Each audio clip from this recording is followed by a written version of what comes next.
Please let me continue. She's on the phone.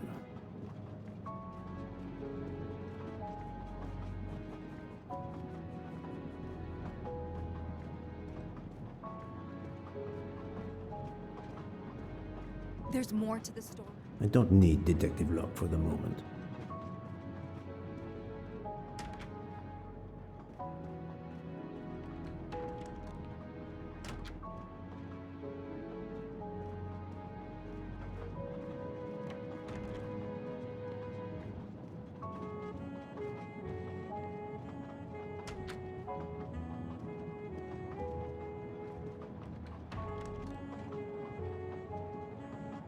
Doctor, I need to question Countess Andrény. I'm afraid that won't be possible, Mr. Poirot. The Countess had an anxiety attack when we arrived in Venice. She was terrified the police would come for her and her husband, despite how you concluded your investigation. I had to give her a sedative. She has been sleeping since. You have stayed with her all the time we were in Venice? Count Andrény begged me to watch over her. I have not left this room. You're the reason she's in this state. Book voted to absolve you all. I accepted his verdict. I told her. I tried to reason with her.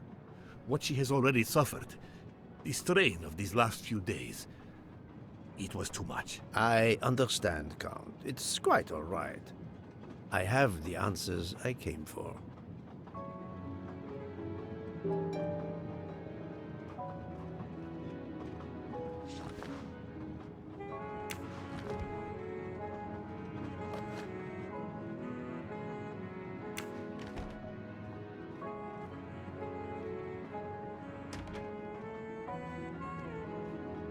Ah, Michel, I have a few more questions to ask you, if you will allow me. Anything, Monsieur Poirot.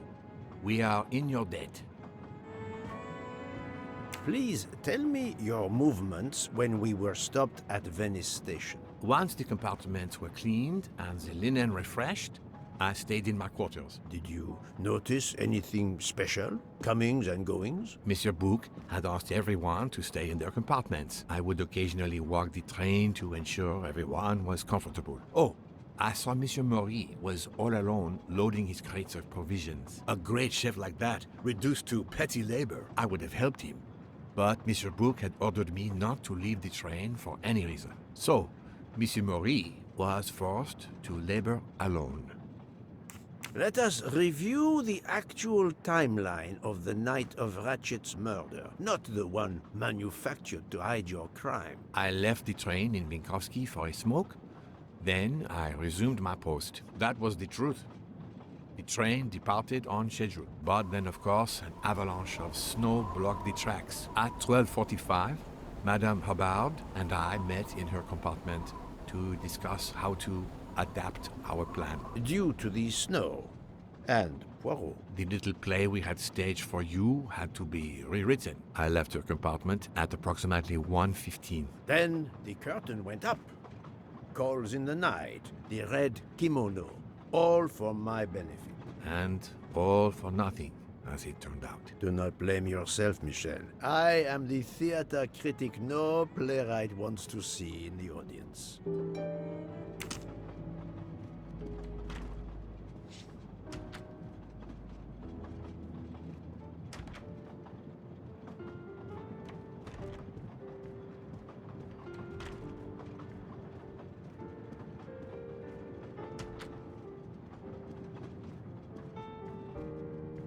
You play well. I didn't mean to interrupt you. Thank you.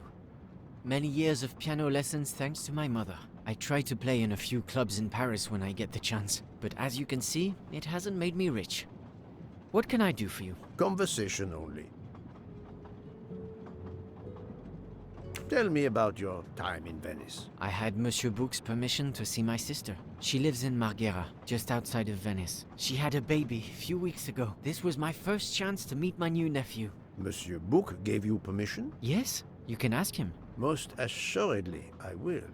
What time did you leave, and when did you return? I left around 9:10 p.m. I was back by 10:45 p.m. When I got back, Hotaru was in a lot of pain. I gave him a back massage. That would have been enough time to kill Monsieur Wadi and return to the train. May I see your knives? Of course. They are here. If you don't mind. Help yourself. They are under the bar counter. Tell me again about your poker game the night of the murder. It's a regular game to help relax after a long day. Let's see, we started around 11 p.m. We took a short break in Vinkovsky, Hotaru, Pierre, and I. The game finished up around 2 a.m. We'd all had quite a bit to drink. Ah, yes, I left for about 10 minutes to refrigerate champagne for the next day. That must have been around 1 a.m.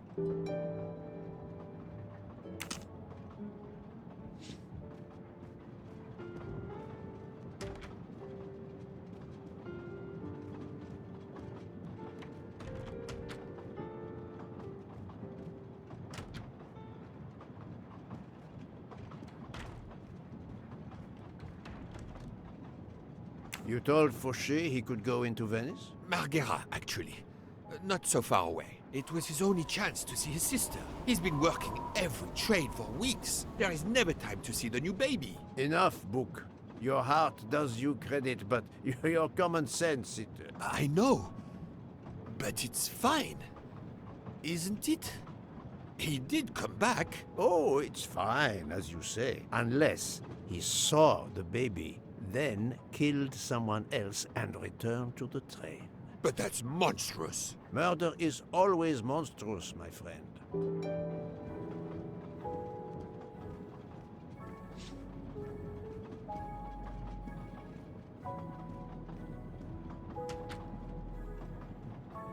Good evening, Monsieur Mori. May I have a moment of your time? I have a few questions to ask you. Of course, as long as you don't mind if dinner is ruined. I promise to be as brief as possible. What did you do while we were stopped in Venice? With Freya's help, I loaded fresh produce for the next part of our journey. Then, you may not believe this, but my job requires a lot of physical labor. My back suffers. Fortunately, Jean has become quite adept at separating my vertebrae. As you may know, I have solved the murder of Monsieur Ratchet.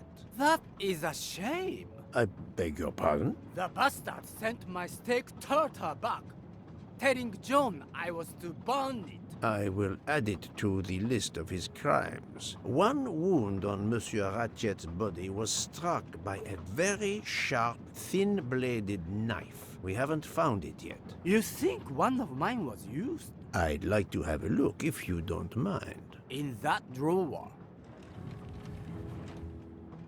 An impressive set of knives. But their blades are too wide to have been used for the crime.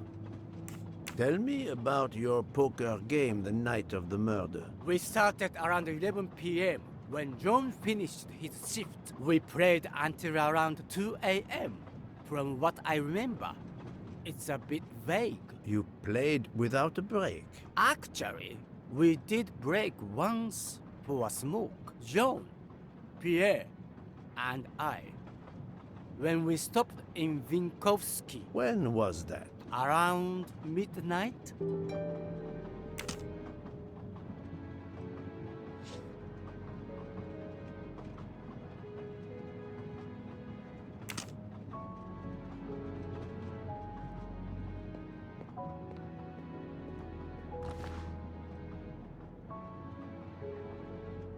Saffron. It must be worth a small fortune.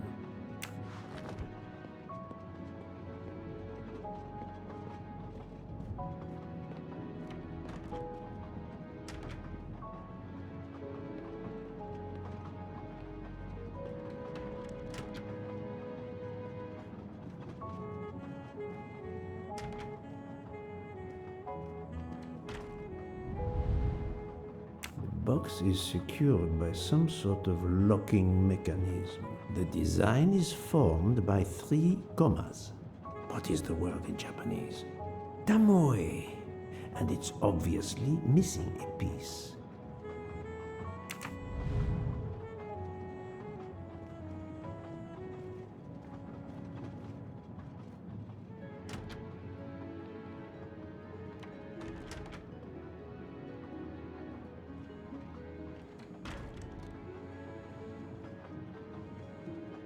Good evening, Mademoiselle Nielsen. May I talk to you for a moment? Of course, Mr. Poirot.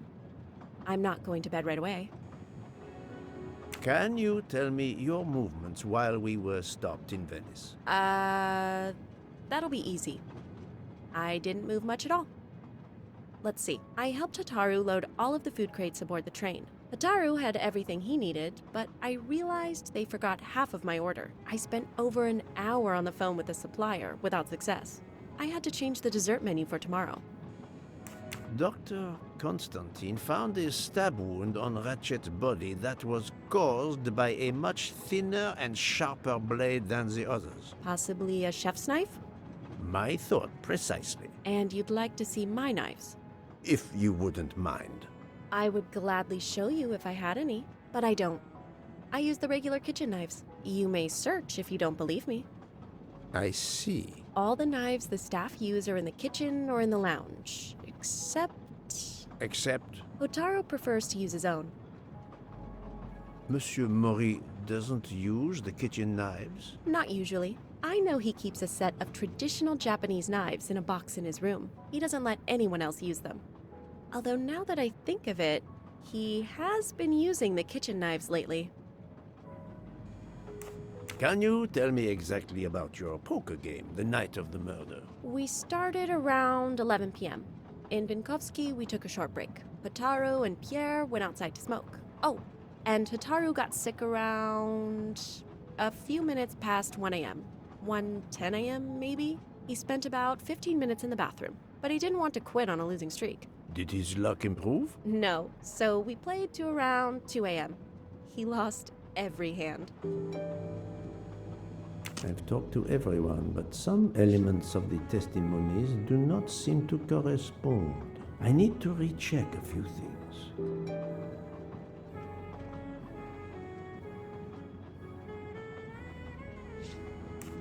Remind me of what you did when the train stopped in Venice. No problem. I helped Hataru load all of the food crates aboard the train. Hataru had everything he needed, but I realized they forgot half of my order. I spent over an hour on the phone with the supplier without success. I had to change the dessert menu for tomorrow.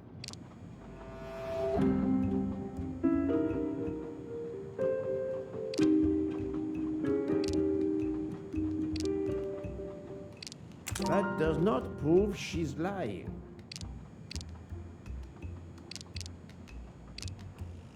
Mademoiselle, I believe you're hiding the truth from me. What makes you say that? Monsieur Mori was loading crates of food on the train. Yes, I helped him. You can ask him yourself. It's true. Monsieur Mori told me that Miss Nielsen did help him. Monsieur Fauché did not see you helping Monsieur Mori. He couldn't have. He wasn't there. Indeed, Monsieur Fauché did not mention seeing Miss Nielsen or Monsieur Mori. Michel saw Monsieur Mori carrying the crates of food alone. You weren't on the platform. I did help Hataru. The entire time? He carried so many crates, his back was sore. I'm sorry about that. Okay, I'm guilty. I did leave him before we were finished, but I had to. There was no saffron he needed for a recipe. I volunteered to go into Venice and get him some. The Rialto market would be open late because of the carnival. He gave me money. I knew we weren't supposed to leave the train, but I only wanted to help. Mr. Mori can confirm this. Ask him. I saved dinner.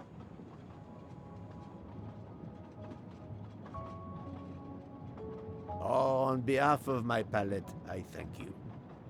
How long were you gone? I left at 9:10 p.m. and was back with the saffron around 11. That's when I called my supplier for the items I was missing.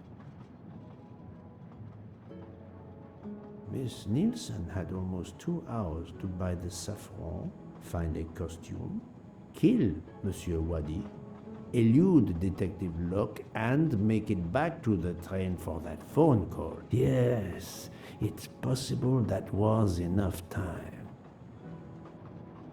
Thank you, Mademoiselle Nielsen. That is all for now. Sorry again, Mr. Poirot. I hope you enjoy tonight's dessert.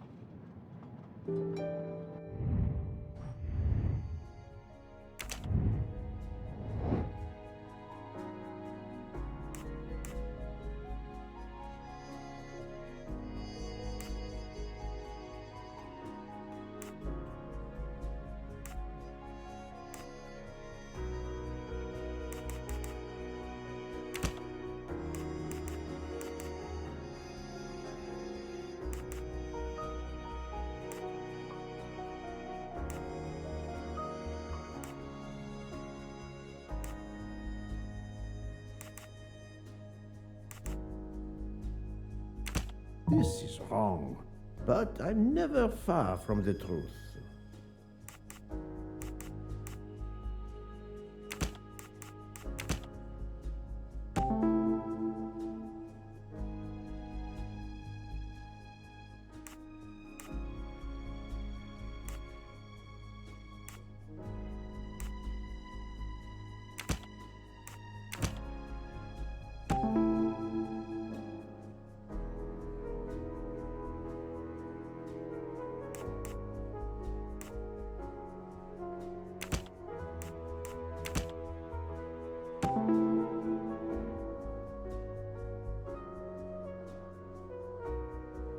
Any of the three staff members had the opportunity to kill Ratchet when Monsieur Michel wasn't watching the hallway. My little gray cells did not let me down.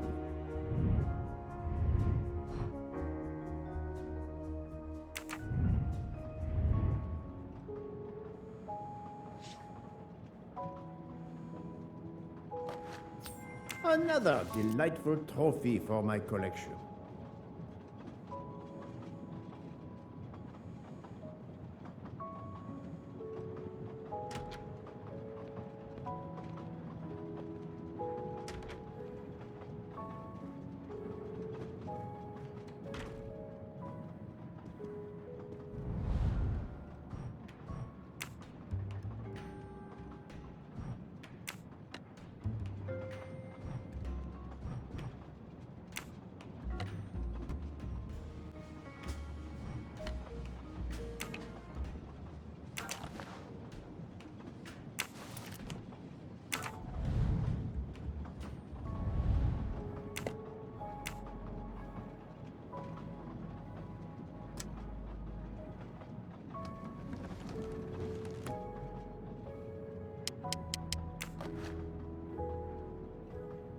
Sushi knives, razor sharp.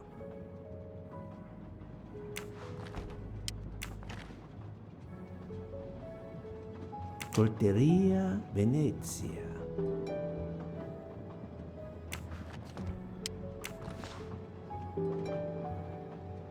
Sushi knives, razor sharp.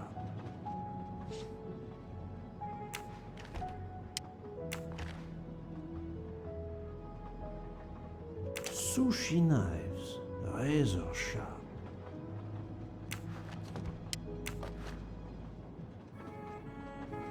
Sushi knives, razor sharp.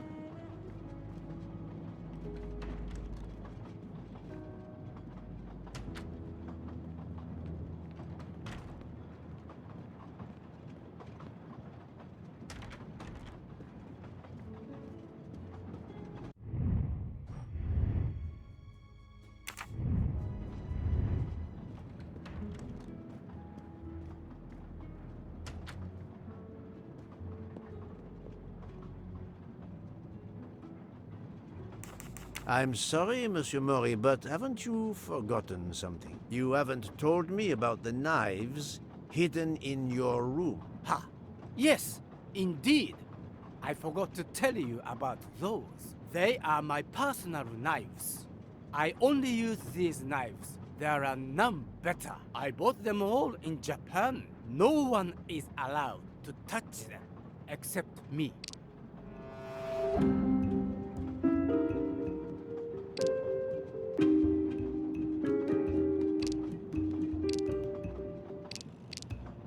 What evidence can help me prove he's lying? I'm afraid you are better at sushi than lying. What? What do you mean? One of the knives has an inscription, Coltelleria Venezia. Did you happen to go shopping tonight, monsieur? Damn you, Poirot. Very well. One of my sushi knives has been missing. Since the night of the murder, I thought you were going to believe I killed Ratchet. He routinely sent back my dishes to be ruined. Why does God give rich people the money to afford the best cuisine, but not the palate to appreciate it? I panicked. I know a very good store in Venice. I went to buy a knife to replace the one that had gone missing, so I wouldn't be accused. I assure you that I had nothing to do with any murders. I would have an easier time believing you, monsieur, if you put that knife down. Oh, yes, of course. Sorry. What time did you leave on your little shopping trip? I left around 9:30 p.m. I was back a little after 11. 11:15 p.m.? Time enough to stab Monsieur Wadi and return. Very well, Monsieur Mori. That's all for now. If I have another question... I'll be right here, cooking.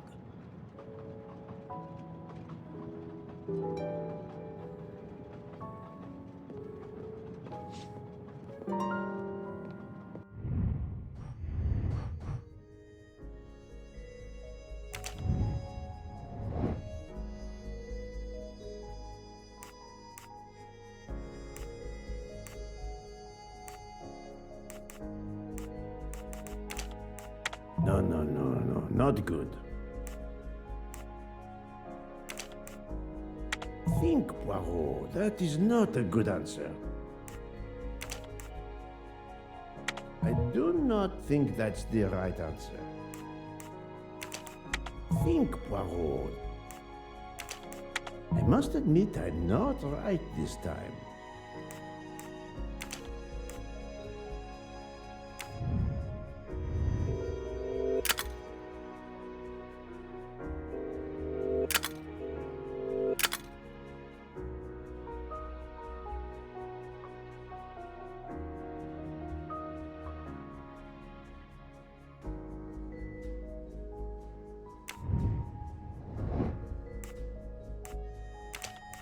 This is wrong, but I'm never far from the truth.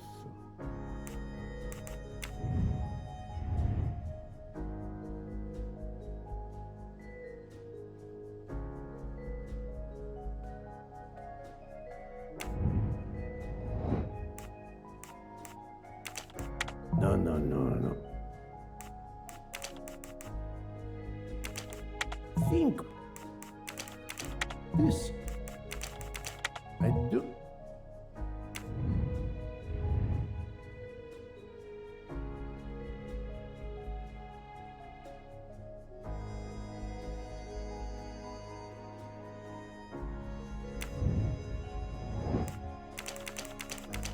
I must have...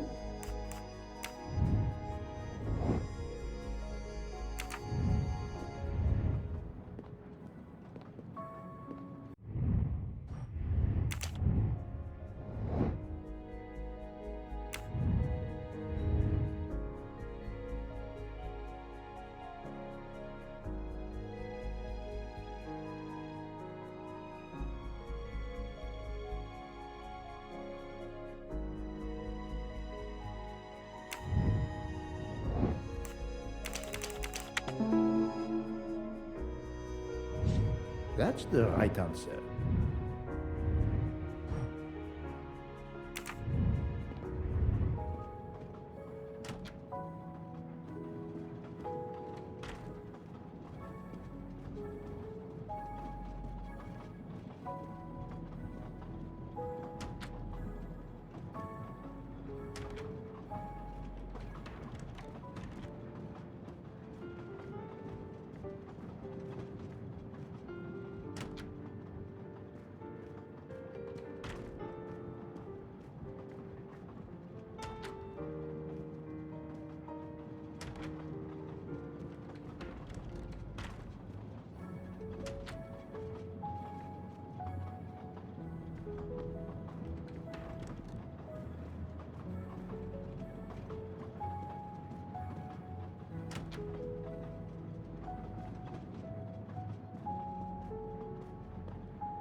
What have you been doing, Poirot?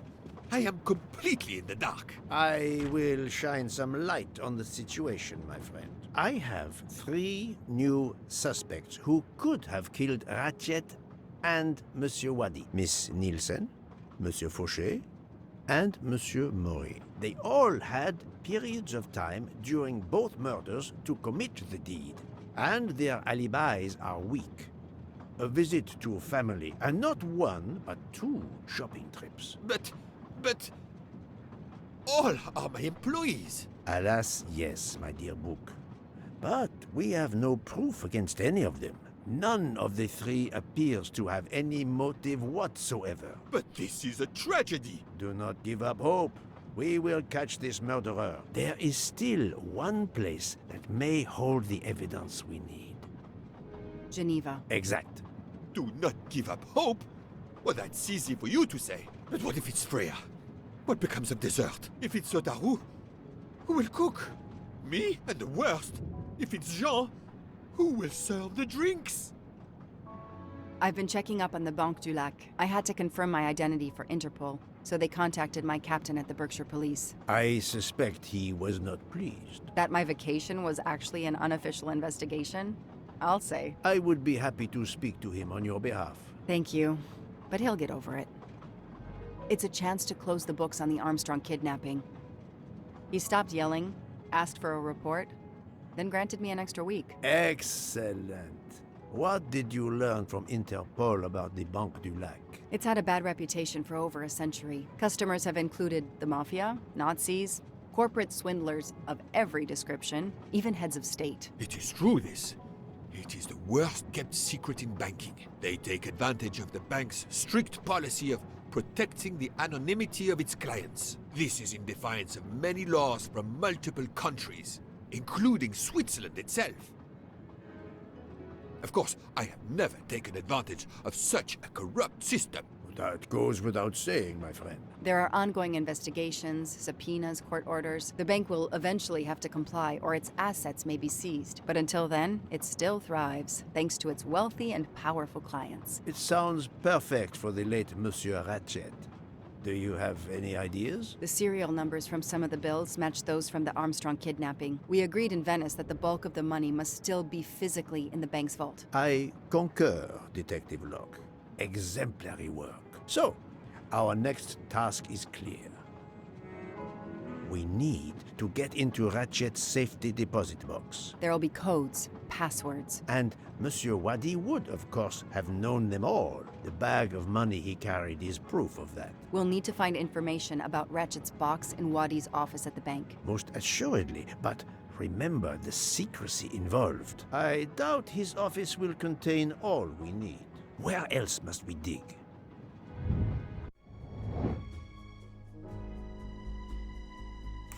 I do not think that's the right answer. There was nothing helpful in Ratchet's diary. I'm right again.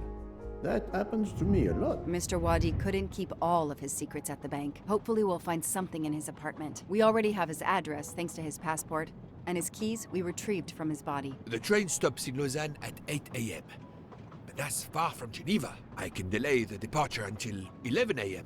No later. The police are expecting us in Paris by the end of the afternoon, at the latest. They won't tolerate any delay. The bank doesn't open until 9. I can see only one way that gives us a chance to be on time.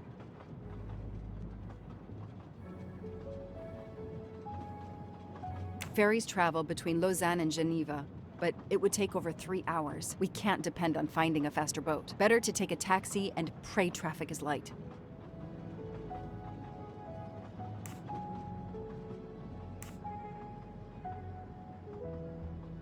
The best thing is to separate. One of us searches his apartment, the other searches his office. To access the safety deposit box, we need to find the key, the box number, and the passcode. Suppose you find all this. How do you plan to get into the vault?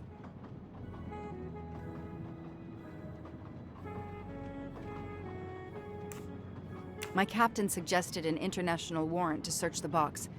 But the warrant would take days, and the bank would probably just laugh at it. We are going to use the bank's anonymity policy to our advantage. And the quickest way is for you to impersonate Ratchet. I would rather impersonate Jack the Ripper, but in the interest of justice, I will do it. We need to find the account number. Along with everything else. I will say I want access to the vault. They don't ask for papers or even names. The vault information is enough. I'm not hearing any of this. I run a train company. I don't rob banks. Perfect. Let's recap the plan.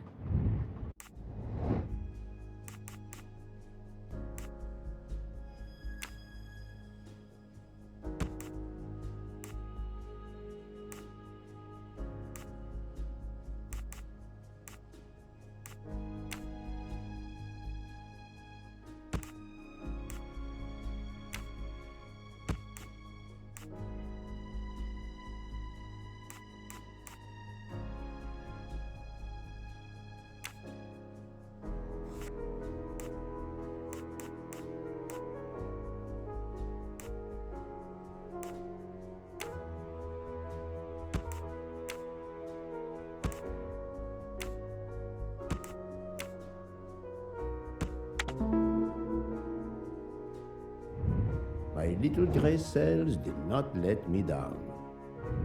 To sum up, we're going by taxi to Geneva. Then we'll split up. You're going to search Mr. Wadi's apartment. I'll search the office at the bank. When we have all the information we need, you pretend to be Ratchet, and we can finally find out what Ratchet is keeping hidden in his safety deposit box. It sounds impossible. Not for Detective Joanna Locke and Hercule Poirot. We should get some rest. You are right, Detective. We face our greatest challenge tomorrow. Together.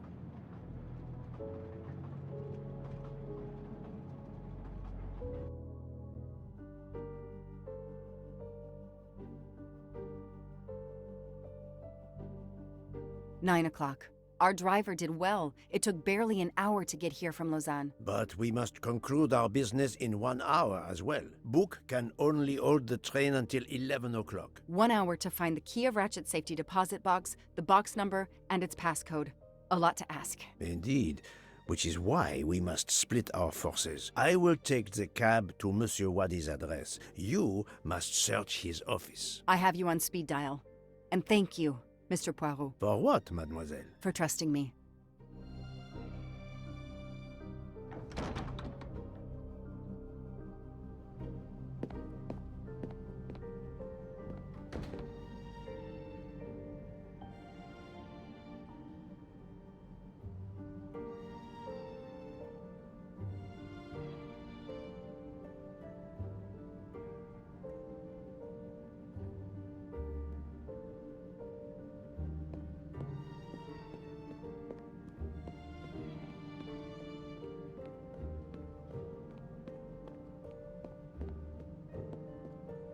You there.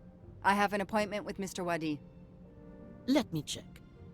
I'm sorry, I don't see any appointments this morning at all. Mr. Wadi hasn't even arrived yet, although he should be here by now. Even though your customers are anonymous, considering the amount of money involved, you should still have a mention of a meeting. Yes, I can't understand it. I'll be sure to ask Mr. Wadi when he arrives. In the meantime, you are more than welcome to wait in his office. I'll see you're not disturbed. Please follow me.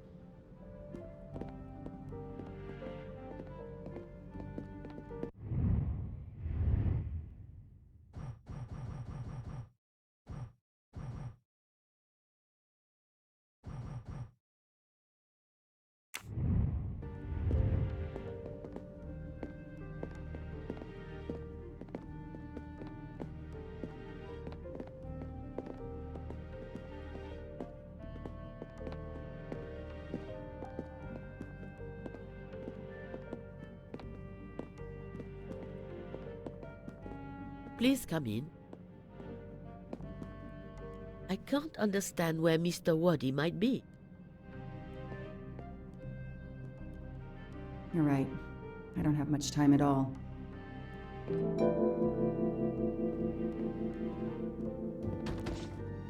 It's closed.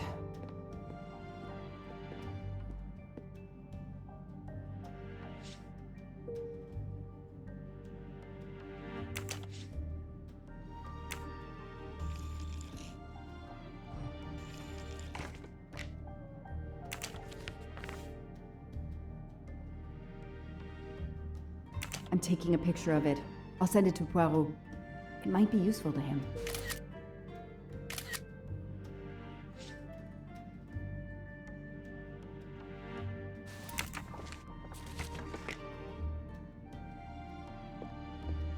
I need the password. Maybe Poirot can help me.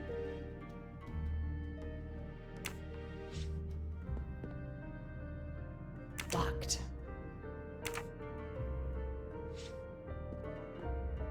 A souvenir tower of Babel. Makes sense. We know that Mr. Wadi is from Iraq, and the ancient tower is said to have been built there.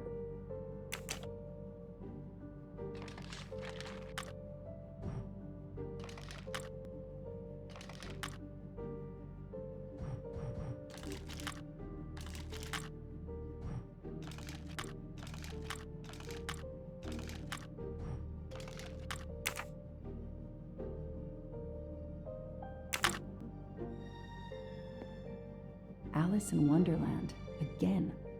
Mr. Wadi seems to have really liked this book.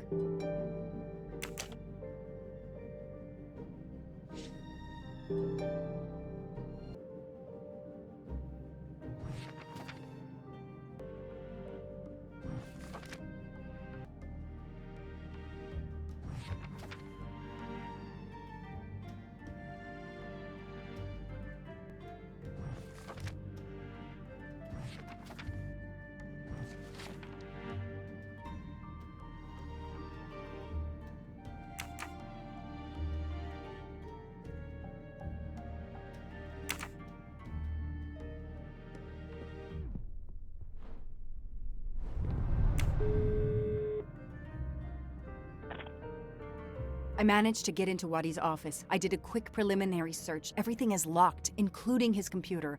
All I could find was a photo with a date on it. I just sent it to you. Maybe you can use it. Thank you. That might help. I've just arrived at the apartment. I'll call you when I find something. As quick as you can. I can't stay here long.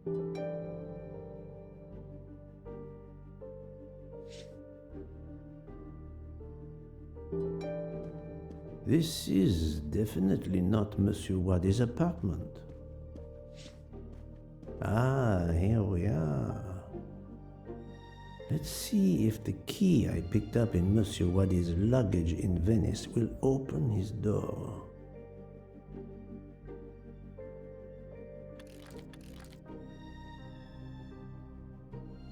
Great.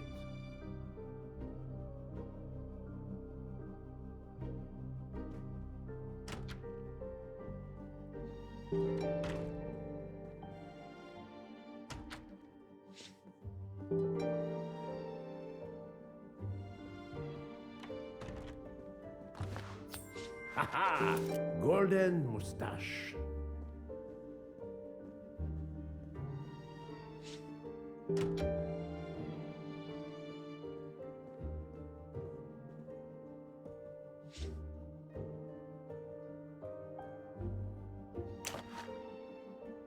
A dart. A familiar projectile found in any pub in England.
That may be useful to Mademoiselle Locke or me.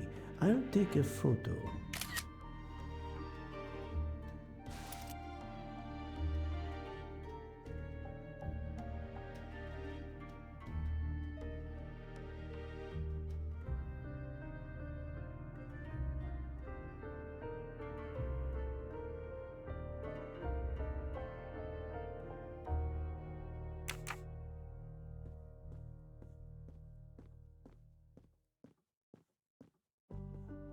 I think this belongs here.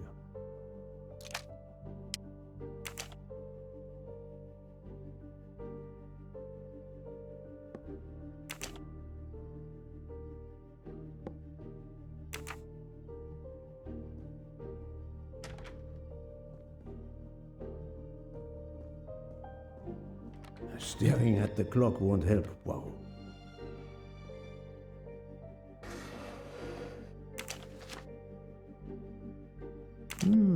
This could be the password to Monsieur Wadi's office computer. He must change it every month. It seems to have a logical sequence, but I need to find the one for December.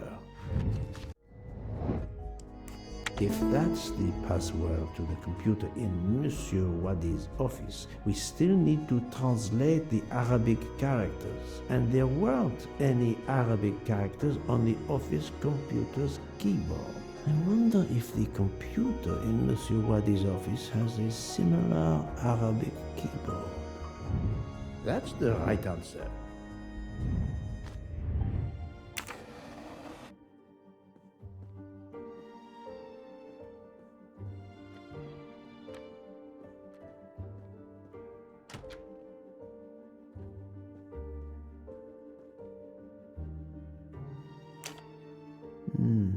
This computer won't give up its secrets easily. This keyboard should help me translate this code. Arabic is read from right to left, so the password must surely be read that way too. With any luck, this will unlock the computer in Monsieur Wadi's office. Let me text it to Miss Locke. Et voilà.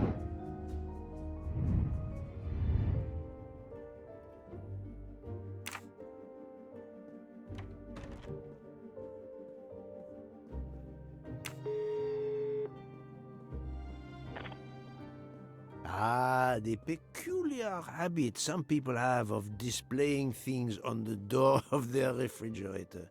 I've just sent a photo to you, in case it might help you. Thank you. Did you receive my text? This must be the password to Monsieur Wadi's computer. I have it. Thank you.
Mr. Poirot, how are you doing? I have little to report, but keep looking.